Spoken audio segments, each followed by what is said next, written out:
তৃণমূল থেকে ব্যতিক্রমী ক্রিকেটার তৈরি করতে গাইবান্ধার সুন্দরগঞ্জে সাংসদ ব্যারিস্টার শামীম হায়দার পাটোয়ারির সার্বিক ব্যবস্থাপনায় 2 দিনব্যাপী ক্রিকেট প্রতিভা অন্বেষণ ক্যাম্প অনুষ্ঠিত হয়েছে।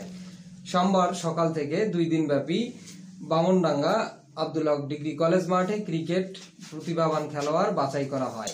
বাংলাদেশ ক্রিকেট বোর্ডের দক্ষ প্রতিনিধি দল ভালো প্রতিভাবান ক্রিকেট খেলোয়াড়দের বাছাই কার্যক্রম পরিচালনা করেন।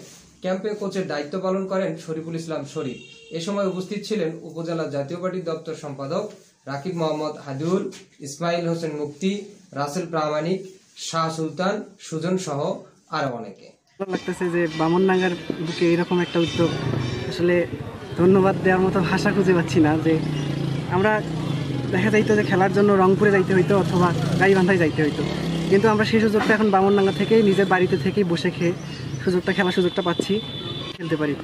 আসলে এমপি সাহেবের সহযোগিতা কামনা করছি। যদি মাঠে আসতেন উনি আমার খুব ভালো লাগতো, কিন্তু আসলে ওনাকে পাইনি এবং পরবর্তীতে ওনার আগমন প্রত্যাশা করতেছি। এটা খুবই ভালো মনে হচ্ছে, কারণ আমাদের গ্রামগঞ্জে যেসব প্রতিভা লুকিয়ে আছে, তো এগুলো ফাইন্ড আউট করার মতো যথেষ্ট সুযোগ সুবিধা আমাদের ক্রিকেট বোর্ড থেকে দেওয়া হয় না। তো আমাদের আগে যেমন প্র্যাকটিস করার জন্য আমাদের যাইতে হচ্ছে গাইবান্ধায়।